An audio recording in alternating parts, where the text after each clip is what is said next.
Bonjour à toutes et à tous. Je vais vous parler de la promotion de l'abandon d'une violence basée sur le genre, les mutilations sexuelles féminines. Tout d'abord, il s'agit d'une des violations des droits de la personne les plus répandues et d'un véritable problème de santé publique. Les violences basées sur le genre découlent de relations de pouvoir inégales entre hommes et femmes et prennent racine dans l'organisation sociale et politique des sociétés. Elles comprennent, entre autres, des agressions physiques, verbales, sexuelles, mais aussi psychologiques. Et si les hommes peuvent être victimes de violences basées sur le genre, ce sont majoritairement les femmes qui subissent le plus ce type de violence. Les mutilations sexuelles féminines sont un exemple de violence basée sur le genre. En effet, il s'agit d'une violence coutumière, d'une violence traditionnelle. Alors on peut parler de mutilation sexuelle féminine, de mutilation génitale féminine ou d'excision, mais aujourd'hui j'utiliserai alternativement les termes mutilation sexuelle féminine et excision. Alors qu'est-ce qu'une mutilation sexuelle féminine ? Selon l'Organisation mondiale de la santé, la mutilation sexuelle féminine ou excision englobe toutes les interventions chirurgicales consistant à enlever totalement ou partiellement les organes génitaux externes de la fille ou de la femme, ou alors causer d'autres liaisons pour des raisons culturelles ou toute autre raison non thérapeutique. Dans un rapport publié en février 2016, l'UNICEF estime que 200 000 filles ou femmes dans le monde ont été excisées. Et pour information, en 2004, on estimait qu'environ 53 000 femmes adultes excisées vivaient en France et 500 000 dans l'Union européenne. Et on estime, dans le monde, qu'une petite fille est excisée toutes les 4 minutes. 4 types d'excision sont répertoriés, allant de l'excision du prépuce du clitoris à l'ablation totale du clitoris et des lèvres, allant parfois jusqu'à la suture des grandes lèvres. Il est important de souligner que toutes les formes d'excision peuvent entraîner des complications, souvent graves.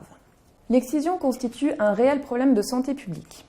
Les conséquences sur la santé sexuelle et de la procréation, sur la santé maternelle et infantile, sont nombreuses et souvent graves. On parle d'hémorragie, de risque de transmission du VIH-Sida, d'infection, d'infertilité, etc. Par ailleurs, aujourd'hui, il a été clairement établi que chez les femmes ayant subi des mutilations sexuelles, la probabilité de complications à l'accouchement, à savoir césarienne, hémorragie du postpartum, épisiotomie, réanimation du nouveau-né, décès périnatal pendant l'hospitalisation de la mère, est significativement plus élevée que lorsque la femme n'a pas eu de mutilation. L'excision constitue également une violation fondamentale des droits des filles et des femmes, tels qu'ils sont énoncés dans de nombreuses conventions internationales. Au sein de toutes les sociétés où elle est pratiquée, la mutilation sexuelle féminine constitue également une manifestation de l'inégalité de genre profondément ancrée dans les structures sociales, politiques et économiques. Il s'agit d'une pratique discriminatoire qui prive les filles et les femmes de leur droit à l'intégrité physique. Par les conséquences néfastes qu'elle entraîne sur la santé des filles, des femmes et des enfants, la pratique de l'excision est un frein au développement économique et social des communautés. Lorsque l'on tente de comprendre le pourquoi et le comment de la persistance de cette pratique, nous sommes confrontés à un paradoxe.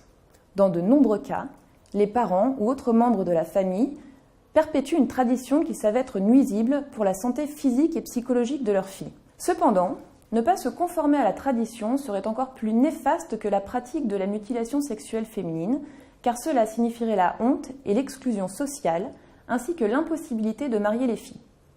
Selon la dernière étude démographique et de santé de 2012, 91,4% des femmes et des filles de 15 à 49 ans déclarent avoir été excisées.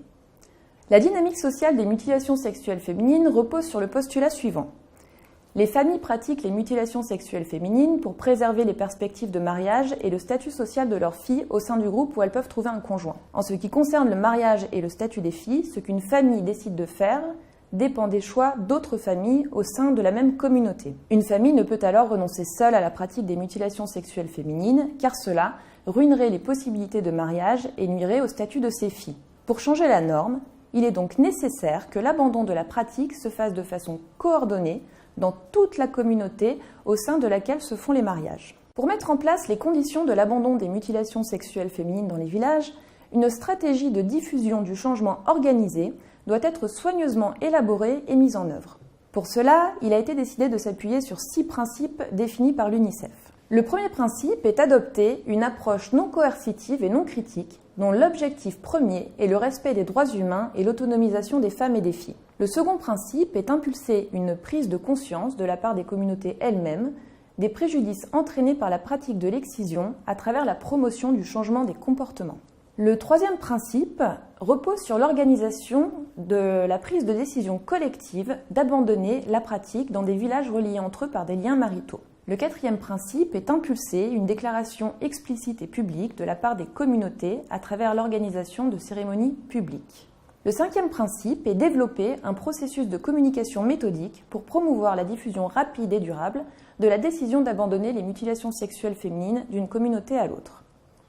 Et enfin, le sixième principe est d'ancrer les actions dans un contexte propice au changement.